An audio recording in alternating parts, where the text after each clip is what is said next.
오늘의 정치권 이슈 짚어보겠습니다. 장성철 공론센터 소장, 복귀영 전 청와대 정무비서관 나오셨습니다. 어서 오십시오. 안녕하세요. 안녕하십니까. 미국 정부가 우리나라를 포함한 동맹국을 도감청했다는 의혹, 국내에서 며칠째 이어지고 있습니다. 어제 정부가 공식적인 입장을 내놨고요. 김태호 안보실 1차장이 어제 미국으로 출국을 하면서 여러 가지 설명을 했습니다. 미국에 도착했을 때 어떤 얘기를 했는지 저희가 영상으로 준비했습니다. 보고 돌아오겠습니다. 많은 것이 혼돈스러운 상황에서 우리가 섣불리 얘기할 수 없는데 어쨌든 어제 제가 말씀드린 그 사실은 미국이 확인을 해줬고요. 어떤 것이 어떻다 하는 것은 우리도 시간을 갖고 기다려 봐야 될 것 같습니다. 김성환 실장 대화가 조작됐다는 얘기인가요? 아니라는 얘기인가요? 그 얘기는 구체적으로 묻지 마시죠. 어제 제가 한마디로 했으니까 거기에 모든 것이 다 함축되어 있다고 봅니다. 제가 어제 말씀드렸다시피 현재 이 문제는 많은 부분 제3자가 개입이 돼 있기 때문에 동맹국인 미국이 우리에게 어떤 악의를 가지고 했다는 정황은 지금 발견되지 않고 있습니다. 미국 같은 경우에 같은 주제로 물어보시려면 전 떠나겠습니다. 됐습니까? 그럼 하나만 더. 네.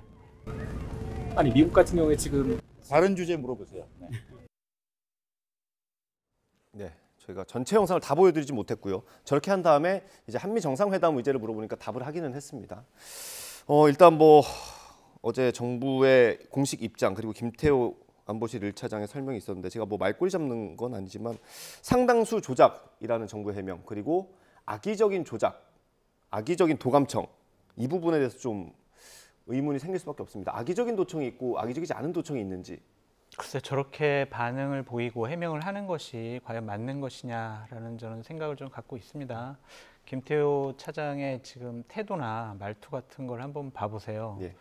저희 과연 국민들이 봤을 때 야, 대통령실 해명이 맞구나. 저 정도 얘기했으면 충분히 이해가 됐다라고 생각하진 않잖아요. 저렇게 기자들이 물어보는데 교만하고 오만한 모습을 보이는 것, 그것도 좀 좋지 않은 것 같다라는 좀 생각이 들고요. 좀 기가 막혀요. 해명이 좀. 그러니까 상당수 위조라고 하는데 미국의 국방부 장관은 심각하게 상황을 인식하고 있다라는 워딩을 썼거든요. 네. 그런데 우리는 위조다. 그리고 악의적으로 도청했다는 정황을 우리가 확인할 수가 없다. 이렇게 먼저 해명을 하고 미국 측은 잘못하지 않았다라는 식으로 얘기를 하는 것이 맞는 것이냐. 아무리 미국과의 동맹도 중요하고 한미 정상회담도 중요하지만 주권 국가로서 네. 도청당했다라는 그런 여러 가지 의혹이 있는 상황에서 저런 식으로 반응은 옳지 않은 것 같습니다. 그러니까 전 이런 기시감이 들어요. 문재인 정권 때 북한이 개성에 있는 남북 연락 사무소를 마음대로 폭발시켰어요. 예. 그때 민주당에서 어떠한 반응을 보였냐면 저게 바로 남북 대화를 하자라는 신호로 볼 수 있다. 지금 앵커께서 웃으시잖아요. 그러니까 저는 지금 김태호 차장의 저러한 발언과 해명을 보고 그냥 웃음이 나고 이분들이 국민을 얼마나 우습게 보면 저렇게 해명을 할까. 그래서 저는 참 한심하고 당황스럽다. 정말 큰일 났다라는 생각이 좀 듭니다. 네. 비서관님 어떻게 보셨어요? 남북 관계에 있어서는 그 연락사무소 파괴가 사실상 대화의 단절을 상징하는 그런 행위였었고 지금과는 다르죠. 그들은 어쨌거나 우리 형제국이지만 또 현재는 또 적대국이기도 한데 미국은 동맹국이고 형제나 마찬가지 아니겠습니까? 그런데 동생 보안이나 안보가 불안하기 때문에 형이 동생 집에 도청장치 갖다 놓으면 그 동생이 형은 악의로 그런 거 아니야 라고 이야기를 하는 게 맞는 건가요? 아니잖아요. 그 동생에 대한 존중이 없는 거 아니겠습니까? 예. 우리가 100번 양보해서 동생이라 칭했지만 동맹국끼리는 상호 존중이 기본입니다. 그래서 현재 이 부분에 대해서 도감청이 있었다라는 것은 객관적 사실 같아요.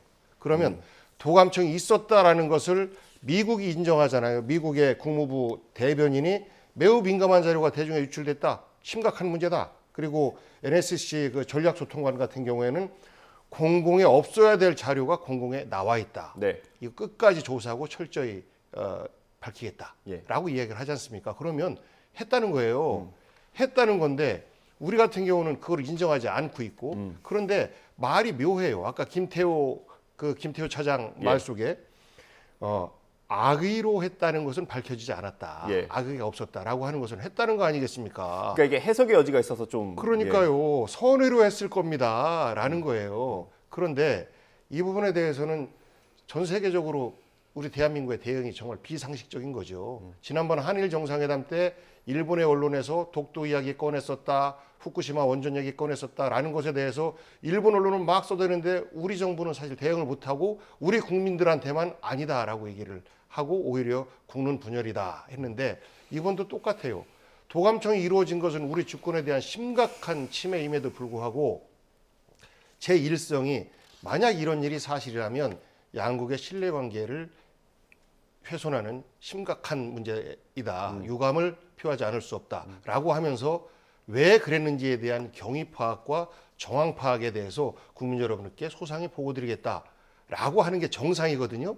그런데 이거는 미국 그 정부 관계자 그리고 미국의 언론에서는 이미 도감청했다라는 것을 기정사실화하고 있는데 우리 대통령실만 아니다라고 하고 있고 여당에서는 대통령실의 그 주장에 따라서 거짓이다. 조작된 문건이 밖에 나온 거다. 이렇게 하고 있으니 과연 정상적인 국가 대 국가 간의 관계인가라는 것에 대해서 우리 국민들은 크게 우려하고 대통령실에 대한 신뢰를 하지 않고 있는 것이죠. 이게 처음에 의혹이 불거졌을 때는 미국의 항의를 강하게 해야 된다. 아니다. 좀 사실관계를 확인해보자. 이런 공방이 있었는데 지금은 진실 공방이에요. 도감청이 있었냐 없었냐 이거 가지고 지금 공방을 하고 있거든요. 어제 대통령실의 공식적인 입장문을 보면 용산 대통령실 도감청 의혹은 터무니없는 거짓이다. 그거를 명백히 밝힌다 이렇게 강조를 했거든요. 이게 도감청이 없었다라고 보십니까, 소장님도? 근데 여러 가지 정황상 도감청이 아니면 김성환 안보실장과 이문희 외교비서관의 대화가 어떻게 그럼 저렇게 유출이 되고 저런 식으로 문제가 되겠습니까? 그거에 대한 그럼 합당한 설명을 해줘야죠. 그러니까 대통령실에서 자 언제 어디서 이 두 사람이 얘기를 했는데 그 내용이 흘러나간 것 같다. 아니면 누가 그냥 전달해 준 것 같다. 이런 식으로 얘기까지 해야 되는데 그냥 도감청만 없다라고 얘기를 하면 아 그래 도감청 없었구나. 저희가 그렇게 믿을 수는 없잖아요. 네. 그러니까 이게 정확하게 어떤 사실관계를 해명하는 것과 그리고 미국과의 우호관계를 해치지 않기 위해서 저런 선의의 거짓말을 할 수 있다라고도 볼 수가 있는데 이것은 주권국가로서 도저히 우리가 용납할 수 없는 부분 같다라는 생각이 들어요. 아무리 동맹관계고 미국이 없으면 우리나라 경제, 외교, 안보, 북한 핵 문제 제대로 방어할 수 없다라는 생각이 있어요. 저는. 전 친미주의자거든요. 예.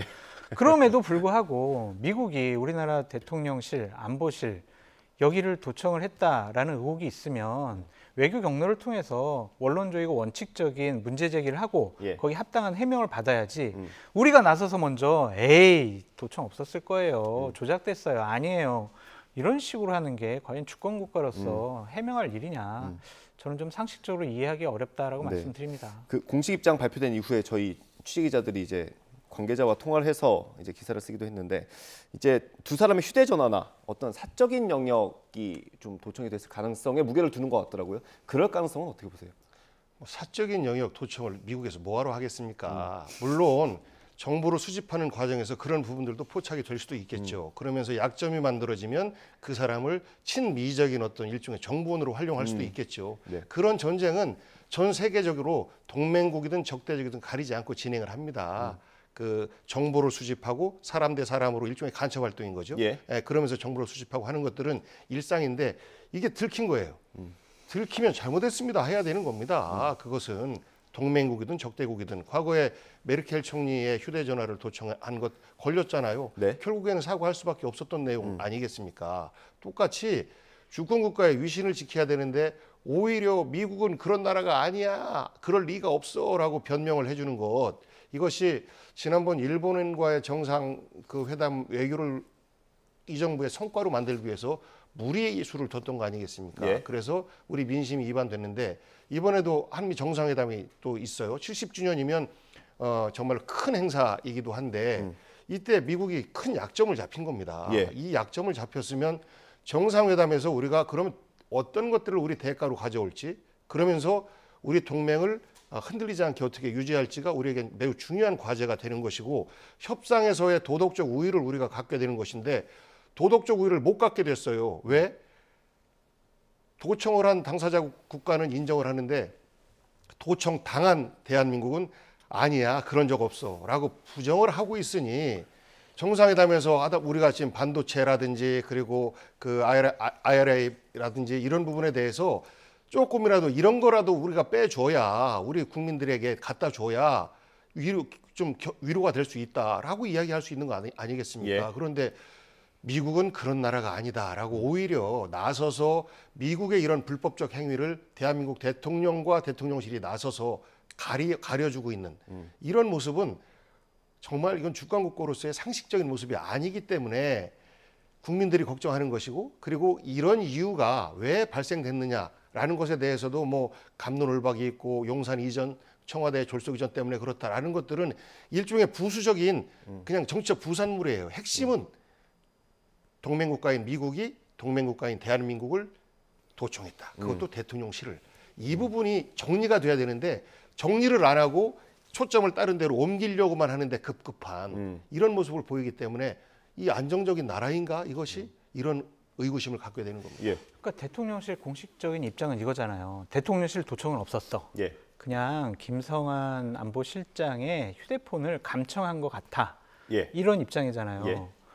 감청하면 그 문제 안 삼아요? 그것도 문제죠. 그것도 문제잖아요. 그게 대통령실의 안보실장 휴대폰을 감청했다. 미국이 선의로 우리를 도와주려고? 그럼 이렇게 해석을 해야 돼요? 대한민국 안보실장이 일을 제대로 잘할 수 있도록 미국 국방부나 국무부나 CIA에서 감청을 해요. 이거를 그러면은 문제를 안 삼아요? 저 도저히 이해가 안 가요. 이거 자꾸 저런 식으로 해명을 하면 자꾸 국민들이 이상하게 생각할 것 같아요. 화낼 것 같아요. 제발 원론적인 입장만 얘기를 하셨으면 좋겠다라는 생각이 들어요. 자꾸 예. 해명이 더욱더 문제를 악화시키고 있다. 저 그렇게 말씀드립니다. 저는 이 예. 문제를 대하는 그 국민의힘 정부 여당의 그 모습을 보고 좀 놀랐는데요. 심지어 어떤 분들은 아니 원래 도감청 하는 거다. 미국이 뭐 어디를 안 하겠느냐. 다른 나라도 한 거 아니냐. 별일 아니다. 이런 식으로 치부하는 모습들을 보고 저는 정말 놀랐어요. 그런 자세로는 대한민국을 운영할 자격이 없는 겁니다. 예. 그 뭐 당내에서도 조금 우려하는 목소리가 있기는 합니다. 윤상현 의원 같은 경우에 오늘 중진 의원 연석회의가 있었어요. 최고위원들이랑 같이 하는 회의가 있었는데 명확하게 얘기하지는 않았지만 미국의 도청은 공공연한 비밀이다. 그리고 우리 대통령실도 그런 지대에 있다고 보는 게 합리적이다. 이건 사실은 뭐 이번에도 도청당한 게 맞다라고 보는 것 같거든요. 그렇죠. 그러면 정부가 왜 이런 입장, 이런 스탠스를 가지고 가는 걸까요? 그러니까 자꾸 이거를 도청 당했어요, 감청 당했어요라고 하면 야당의 공세가 더 세질 거고. 그러니까 이것은 국내 정치에 대한 불안감 때문인가요? 그런 것도 있을 것 같고요. 또한 70주년 한미 동맹 70주년 지금 국빈 방문해야 되잖아요. 혹시 미국과의 상호 신뢰 우호 관계가 훼손되지 않을까라는 걱정이 있는 것 같아요. 그리고 또 지속적으로 용산 국방부 청사를 이전할 때 많은 분들이 거기 도감청 위험 있는데 잘 준비해야 된다라고 얘기를 했었잖아요. 네. 그런데 만약에 도감청이 있었다라고 인정을 하게 되면 본인들이 여태까지 해명했던 거를 자기 부정하는 행위잖아요. 그러니까 여러 가지 일들이 합쳐져 가지고 일단은 다 부정하는 것 같은데 좋아요. 그러면은 그냥 100번 양보할게요. 그냥 도청 없었어요. 감청만 있었어요. 용산 안전하다고 얘기를 하니까 믿을게요. 그리고 미국은 전 세계 어디든 다 도청하니까 그것도 이해할게요. 그렇더라도 앞으로도 도청당하지 않도록 보안 상황을 조금 더 많이 면밀하게 검토를 했으면 좋겠다는 생각이 들고 네. 솔직히 미국만 도청이나 감청 안 할 거 아니에요. 일본도 할 거고 중국도 할 거고 북한도 하려고 할 거 아니에요. 저렇게 안보실장의 그러니까 100번 양보해서 네. 대통령실 해명대로 안보실장의 휴대폰이 감청이 됐다면 다른 나라의 감청에도 위험이 노출될 수밖에 없다. 네. 가능성이 높다. 이렇게 보는 게 합당하잖아요.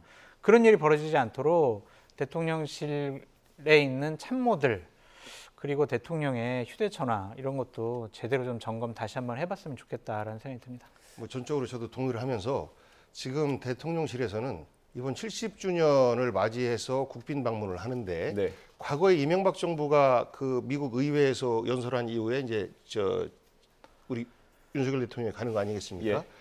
그러니까 이번 한미 정상회담을 통해서 윤석열 대통령이 얻어올 것은 별로 없어 보여요. 저쪽이 양보할 것은 별로 보이지 않습니다.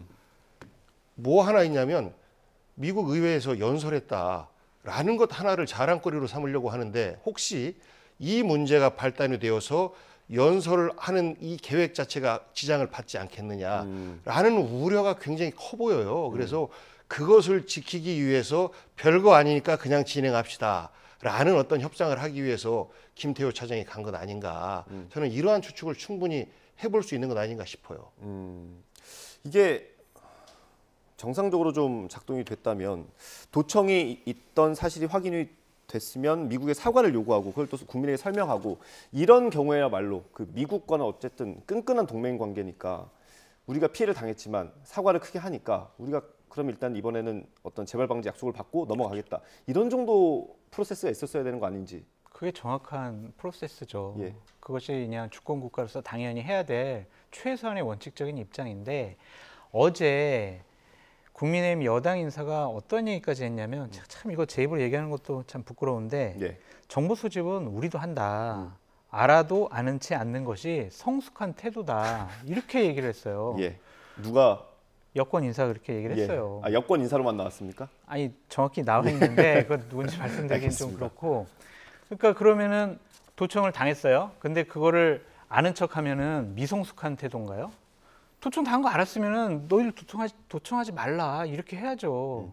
도청을 한다라고 정황적으로 우리가 느끼는 것과 도청 당하고 난 다음에 대응은 분명히 달라야 해요. 근데 그냥 그래 우방국이니까 동맹국이니까 그냥 우리가 모른 척 해주는 게 성숙한 태도야. 이게 맞나요? 전 정말 이해할 수 없는 일들이 너무 많이 벌어져서 당황스럽습니다. 거꾸로 우리가 미국 백악관을 도청하다가 걸렸다. 무슨 일이 벌어질까요? 상상을 한번 해보세요. 상상할 수 없는 국가적 위기 상황이다라고 생각하지 않겠습니까?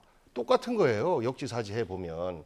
그런데 그런 대응을 못하고 있으니까 심지어는 우리는 주권 국가가 아닌가 봐라는 자주적인 탄식까지도 흘러나오고 있습니다. 이게 대통령실의 해명은 어쨌든 상당수가 위조됐고 대통령실 그 자체에 대한 도감청은 없었다라는 게 공식 입장인데 우리가 추가 취재한 바에 따르면 그 휴대폰이 도감청 됐을 수도 있다. 그러면 지금 SNS에 떠돌고 있는 것도 일부 사실일 수도 있다라고 좀 추측을 해볼 수 있는 거 아니에요? 그러니까 그렇게 봐야 되죠. 왜냐하면 미국 국방부 장관이라든지 아니면 외교부 장관이 계속적으로 얘기를 하잖아요. 어떤 얘기를 했냐면 미 국방부 크리스 미거 대변인 같은 경우에는 매우 민감한 기밀 정보가 대중에게 유출됐다. 이것은 국방부와 다른 미국 정부 기관들이 해온 작업을 알리는 데 사용한 매우 민감한 기밀 문건이다. 라고 본인들이 얘기를 해요. 도청을 안 했다는 얘기를 한 명도 미국 관리들이 안 한단 말이에요. 근데 우리는 도청이 아니라고 그러고 위조 조작됐다라고 그러고 조작된 거 한 2건 있대요. 예. 뭐 러시아 사망자, 우크라이나 사망자. 예. 이것이 좀 바뀐 것 같다라는 거잖아요. 우리 쪽에서 나간 김성환 안보실장의 얘기가 조작이나 위조됐다는 얘기는 하나도 없어요. 미 국방부의 공식적인 해명에 의하면. 네.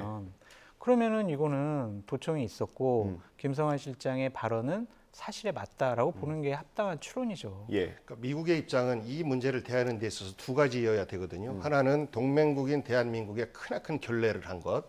이것에 대한 책임을 지고 해명을 해야 되는 것이 하나가 있는 것이고 또 하나는 그 국내적으로 이런 안보 자료가 대중에게 유출된 이 부분에 대해서 심각하게 문제를 삼고 있는 건데 네. 현재 미국 정부에서는 후자예요. 미국의 주요 정보 자료가 대중에게 유출된 부분에 대해서는 철저하게 색출하겠다, 끝까지 책임 묻겠다라는 것이고 대한민국 대통령실을 그 도감청한 부분에 대해서는 사실 이런 만구 말이 없어요. 왜? 피해 당한 당사자가 이의를 제기하고 있지 않기 때문에 그런 겁니다. 이게 기밀이기 때문에 그 한미 양국 간에 이렇게 대화를 하는 과정에서 어떤 공통된 지향점이 있었을 거 아닙니까? 그렇기 때문에 국방장관끼리 통화를 한 다음에 그걸 양국이 확인하는 절차가 있지 않았을까 싶은데요. 그것도 추측의 영역이니까 저희가 섣불리 얘기하기는 어려울 것 같고 지금 박진 외교부 장관이나 김태호 1차장의 발언과 해명이 과연 적절한 것이냐라는 것에 대한 의구심이 있기 때문에 그 부분까지 우리가 판단하기는 쉽지 않을 것 같다라는 좀 생각이 들어요. 그러니까 미국이나 한국의 입장은 지금 똑같아요. 한미 동맹, 한미 신뢰관계 굳건해요. 이 얘기는 안 해요. 지금 당사자들끼리 공개적으로. 네. 그러니까 일단은 대통령 국빈 방문에 가장 최우선적인 여러 가지 목표가 있다라고 볼 수밖에 없겠습니다. 알겠습니다. 뭐 들리는 얘기에 의하면 현재 미국에 있는 많은 언론사의 특파원들이 있는 거 아니겠습니까? 예. 김태호 차장한테 미국에게 어떤 식의 항의의 뜻을 전달할 것인지를 묻는 것으로 네. 그 의견을 통일했다고도 얘기를 해요. 그런데 현재 김태호 차장이 그거에 대한 질문을 안 듣고 있는 것이죠. 그래서 이제 방문을 마친 시점에서의 기자간담회에서 그 이야기를 어떻게 할지가 현재로서는 굉장히 관심거리고 미국과의 어떤 조율 과정 속에서 이 문제를 수습할 것인지가 굉장히 관심거리이고 그에 따라서 파장이 커지거나 혹은 마무리되거나 그럴 수 있겠다라고 추측해 봅니다. 근데 그 부분은 사실 출국할 때 이미 얘기를 하지 않았습니까? 위조됐기 때문에 입장을 요구할 일도 없다 뭐 이런 취지였던 것 같은데요. 전달할 입장이 없다라고 얘기했어요. 뭐 아마 특파원 간담회에서도 그 정도 입장이 나오지 않을까 싶습니다. 이거에 대한 문제 제기를 안 하겠다라고 볼 수밖에 없죠. 네, 알겠습니다. 오늘 뭐 외통위가 열리고요. 앞으로 정보위가 열릴지 말지 뭐 협의 중이라고 하는데 거기서 어떤 내용들이 나오는지 좀 봐야겠습니다. 다음 주제에 넘어가 보겠습니다. 또 국민의힘 얘기인데요, 소장님 뭐 자주 하게 됩니다. 정광훈 목사가 이틀 전에 기자회견을 하나 했습니다. 그 내용을 저희가 먼저 보고 대화를 해보겠습니다. 정치인들은요 권력을 가지기 때문에 반드시 종교인의 감시가 필요해요. 종교인의 감시 없으면 그 사람들이 자기 통제가 불가능하다고요. 그럼 지금 현재 홍준표 또 시장님, 황교안 전 대표님 하시는 말씀 보세요. 저게 통제되는 말입니까 저게? 그래서 정광훈 목사의 통제를 받아야 되는 거예요. 미국처럼 종교인의 통제를 받아야 되는 거예요. 왜 같은 당을 싸우냐 이 말이야. 내 말은 김재원 의원님이 그래 우리 교회 와서 그래 조금 실언을 했다고 칩시다. 그러면 같은 당에 설 사람은 품어야죠. 상대방 당에서 공격을 하면 몰라도 같은 당에서 왜 싸우고 그러냐 말이에요. 이래가지고 200석 하겠습니까? 에? 우리의 목표는 한국교회의 목표는 다음 돌아오는 총선에서 200석을 서포트하는 것이 한국교회의 목표입니다. 네, 방금 보여드린 게 그제 이틀 전 기자회견이고요. 그 다음에 홍준표 대구시장과 김기현 대표가 또 SNS로 설전을 벌였습니다. 그래픽 준비되어 있을까요? 네, 그래픽을 한번 보겠습니다. 네, 홍준표 대구시장이 기자회견 다음 날 아침이죠. 아침에 저런 메시지를 SNS에 올렸어요. 도대체 무슨 약점을 잡혔냐.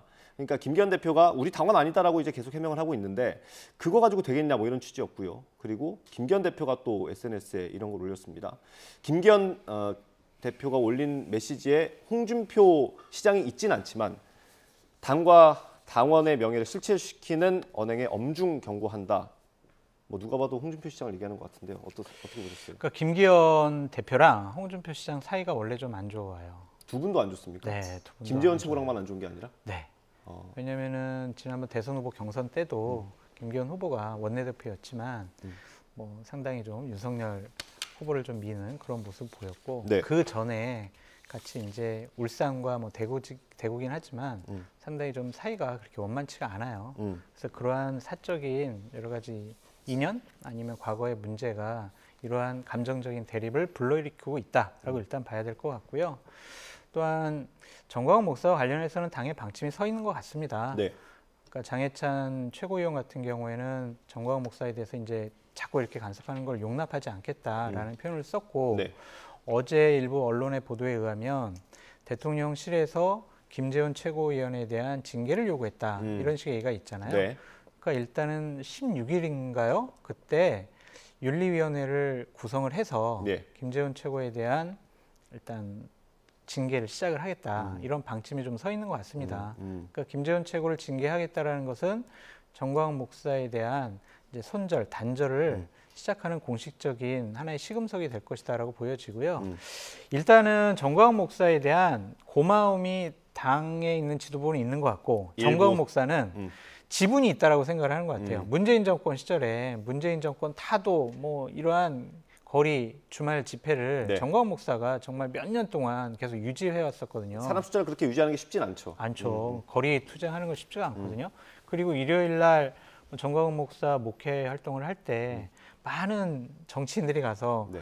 한 말씀 좀 하고 여러 가지 얘기를 했거든요. 그러니까 개인적인 친분도 있는 것 같고 고마움도 있는 것 같아요. 그것을 갑자기 뭐 단절하기는 어려웠을 텐데 일단 대통령실과 당 지도부의 방침은 서 있는 것 같아요. 그래서 이제 약간의 앞으로의 논란은 있겠지만 일단은 이러한 형식이 될 것 같아요. 그러니까 하태경 의원이 얘기한 부분도 있는데, 그러니까 정광훈 목사도 다른 당 자유통일당인가 자유제일당인가 예. 거기 당원이기도 하고 정광훈 목사를 따르는 분들도 이중 당원일 가능성이 많아요. 예, 그렇다고 하더라고요. 예, 그래서 이제 그 부분을 중앙선관위의 확인 절차를 거쳐서 당적을 박탈하는 형태도 취할 것 같다. 그래서 단절 분위기다라고 말씀드립니다. 예. 일단 김기현 대표가 지금까지 나온 얘기로만 보면 우리 당원도 아닌데 우리가 왜 신경 쓰냐 이런 취지거든요. 그 정도로 단절이 되겠냐라는 목소리가 있는 거예요. 그러니까 장 수장께서는 희망을 말씀하신 것 같은데 단절되기 어려운 것 같습니다. 그리고 이 문제는 홍준표 시장 입장에서는 좀 억울한 것 같아요. 그러니까 국민의힘이 잘 가기 위해서는 전광훈처럼 이런 극단적인 세력과는 손절을 해야 되는데 계속 미적대는 모습을 보이고 있는 것 아니겠습니까? 이것을 홍준표의 개인적인 정치적 야심이나 이런 것과 연결시켜서 해석되는 부분에 대해서는 홍 시장 입장에서는 좀 억울할 것 같고 국민들도 상식적으로 생각할 때 전광훈 목사가 통제를 좀 해야 된다라는 말이 이게 말입니까? 그리고 한국교회가 보수의 혹은 국민의힘에 200석 몰아줘야 된다는 사명이 있다라는 게 그 말입니까? 전광훈 목사 같은 경우는 한기총에서조차도 이단으로 일종의 지명당하기도 하고 이것이 물론 유예를 하고 했습니다만 예. 그렇게 논란이 되는 사람이에요. 종교적으로나 정치적으로나 매우 우리 사회를 불건전하게 만드는 이런 핵심적인 상징적인 사람인데 이 사람과 정부 여당이 왜 손절을 못합니까? 과감하게. 김기현 대표의 이 말은 자유통일당을 이끌고 있는 전광훈이 충분히 국민의힘에게 유리하다, 도움을 주고 있다. 그렇기 때문에 손절할 수 없다라는 말로 들립니다. 그러니까 전체적 큰 범위로 볼 때는 국민의힘의 위성정당처럼 보일 수 있으나 사실상은 전위정당의 역할을 하고 있는 거죠. 각 시내의 프랭카드를 보면 자유통일당으로 해서 극단적인 어떤 그 일종의 보수 우파의 목소리 이런 것들 막 현수막에 게시를 해요. 네. 국민의 입장에서는 차마 못하는 그러한 어떤 내용들에 대해서 그러니까 일종의 역할을 나눠서 하고 있는 파트너인 것이죠. 네. 김기현 대표 입장에서 볼 때. 그래서 적당히 손절하자라는 목소리가 국민의힘에서도 나올 수 있게 살려두고 그러면서도 실제는 손절을 안 하고 그리고 이중당적일 가능성이 매우 높은데 이중당적을 가려낼 수 있는 우리 정치 시스템, 법적인 시스템 없습니다. 출마하지 않는 한은 그런 당원들의 정보를 어디든지 선관위에조차도 제출을 하고 있지 않기 때문에 그것을 가려낼 수 있는 방법은 없어요. 그 대안이 있었던 것 같습니다. 그 추천인을 쓰게 돼 있나 보죠. 맞아요. 거기에 전광훈 목사라고 쓰면 이제 그 사람들은 좀 이렇게 당원에서 제명하는 그런 조치들 좀 검토가 된다라는. 그러니까 중앙선관위에 공식적인 이제 공문을 보내서 이중당적 부분 체크할 수 있다라고 하더라고요. 그러니까 그런 부분 좀 지켜봐야 될 것 같은데 80만 명 다 이중당적을 체크하려면 불가능해요, 중앙선관위가 아주 업무 로드가 강하게 걸릴 것 같다는 생각도 들어요. 근데 저는 상당히 좀 유감스러운 게 뭐냐면 처음에 김재원 의원이 5.18 망언이라든지 예. 아니면 정광훈 목사와 관련된 불미스러운 얘기들 했을 때 미리 당이 선제적으로 나서서 이걸 끊었으면 얼마나 좋았을까라는 생각이 들어요. 그래서 좀 늦었다라는 것도 좀 문제가 있고. 고 소장님 말씀하신 게 오늘 그 중진 의원 연석회의에서 똑같은 얘기가 나왔어요. 네. 정우택 의원, 정진석 의원이 좀 쓴소리를 했습니다. 이게 정확하게 김재원 의원이라고 명시하지는 않았는데 그래픽 보여주세요. 네, 이런 말들을 했습니다. 오늘 회의에서. 소장님 말씀 이어해 주세요. 정우택 대표는 어쨌든 집권 여당 품격에 맞는 언행을 해야 된다. 엄격한 조치를 해야 된다. 그리고 정진석 의원 같은 경우에 신상필벌 분명해라. 주저하지 마라. 단칼해라. 이건데 이걸 진작에 했었어야 돼요. 그러면은 두세 가지 효과가 있었을 거예요. 다른 최고위원들의 망언이나 부적절한 발언들이 안 나왔을 거예요. 나 최고위원인데 나도 이렇게 말 잘못해서 징계받고 선제적인 조치를 당하면 나 내년 총선 공천 못 받을 수 있네? 그러면 조심한단 말이에요. 근데 김재원이 저런 얘기해도 징계 안 하네? 역시 최고위원은 힘이 세구나. 나 그냥 내가 하고 싶은 정치, 내가 하고 싶은 말 마음대로 해도 되겠네. 이렇게 마음이 풀어졌던 것 같아요. 그건 옳지 않고 네. 또 하나 문제점은 뭐냐면 대통령실에서 어제 예. 김재원 의원 징계하라고 하니까 오늘에서야 이제 당이 움직이기 시작하잖아요. 당이 자율적인 네. 결정 권한을 갖고 있지 못하다라는 반증 아니에요. 그럼 이건 김기현 대표가 그만큼 결정 권한이 없다라고 볼 수도 있는 겁니까? 우린 그렇게 유추할 수밖에 없잖아요. 그러니까 그 점이 김기현 대표의 리더십과 권위에 큰 상처를 주는 행위다.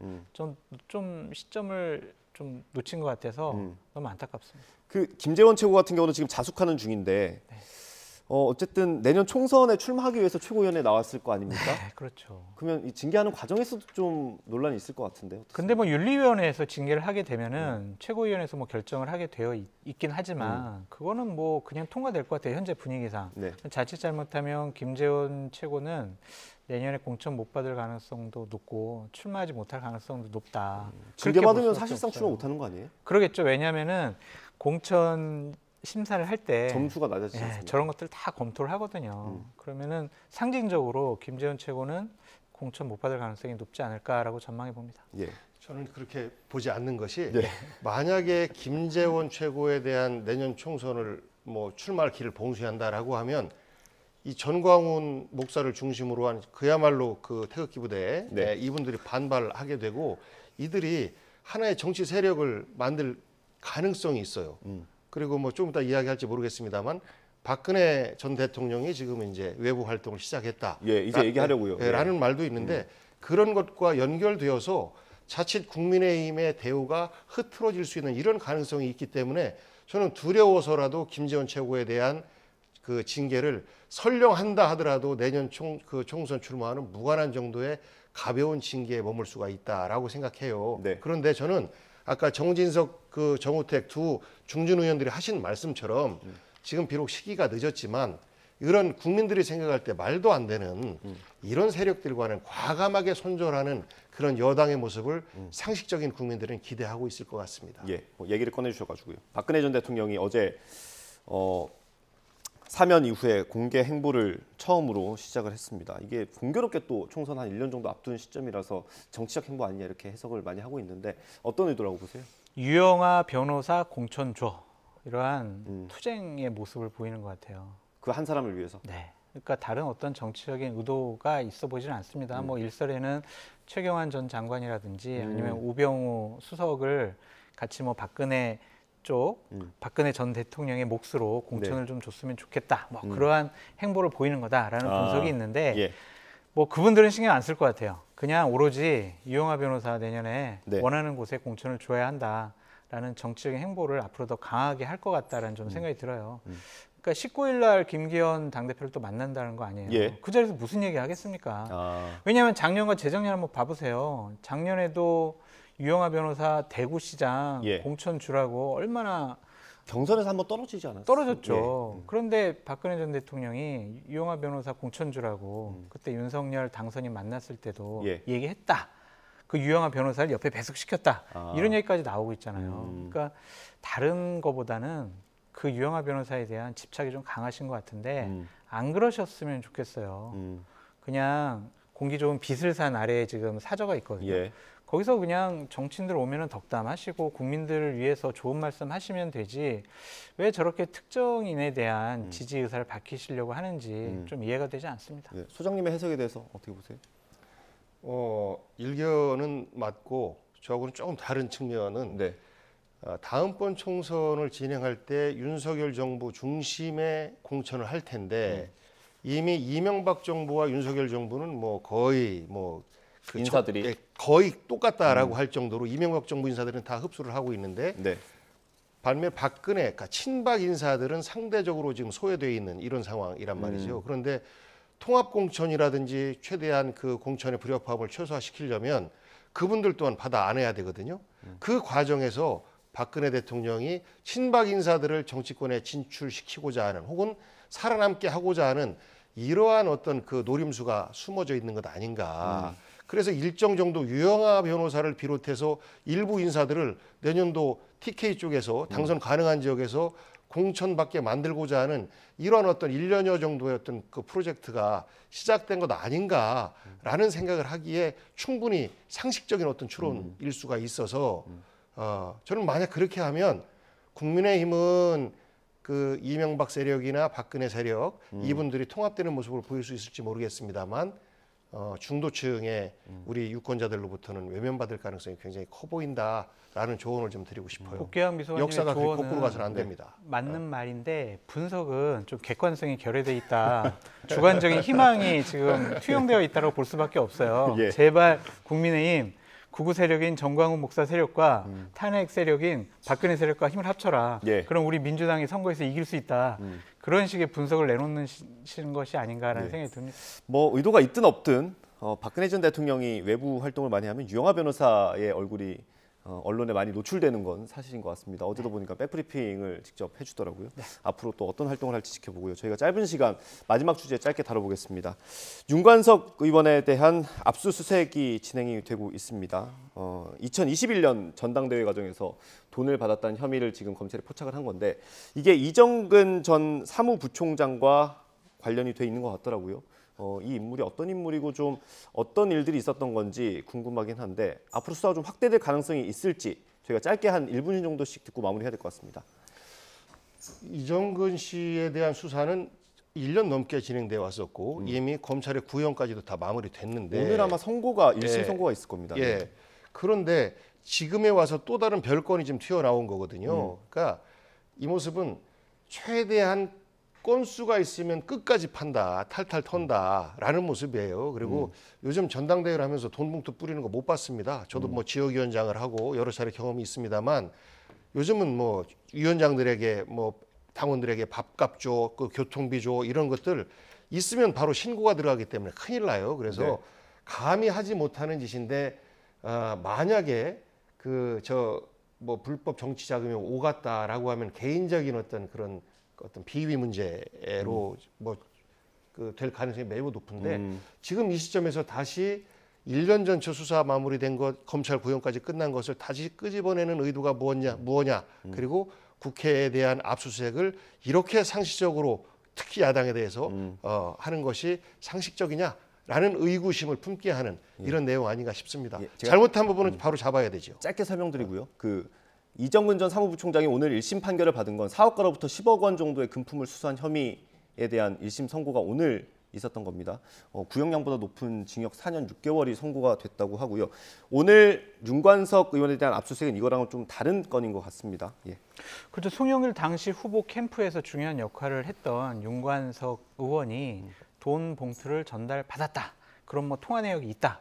이런 것이 혐의가 있었기 때문에 검찰에서는 압수수색한 것으로 보여지고 송영길 후보가 이제 전당대회에서 당대표가 되고 난 다음에 네. 사무총장까지 했잖아요. 예. 중요한 역할을 했어요. 그러니까 당연히 이 부분은 전당대회 때 그 돈 봉투가 사용된 것이 아니냐라고 우리가 추정을 해볼 수밖에 없죠. 정치자금법 위반입니다. 이거는 당연히 제대로 수사하고 뭐 어떠한 벌을 줘야죠. 이것을 야당 의원이니까 봐줘야지. 이것도 정치 탄압으로 인식될 수 있으니까 우리가 조심해야지. 이럴 필요는 없고요. 잘못한 것은 제대로 수사하고 네. 조사받아야 한다. 그렇게 말씀드려요. 근데 그것이 왜 유독 야당에게만 화살이 계속 가해지는지에 여당도 얼마 전에 대해서 하원재 의원 우리 국민들은 이것 또한 검찰의 정치 보복 아니냐라고 바라볼 가능성이 좀 있어 여당도 보인다. 하원재 라는 의원 말씀이에요. 체포 네, 동의안도 하영재 의원 제출했잖아요. 있었죠. 예. 야당 의원만 그런 건 아니다는 점 보충 설명드리겠습니다. 오늘 말씀 여기까지 듣겠습니다. 장성철 소장, 국회행정비서관이었습니다. 감사합니다. 고맙습니다.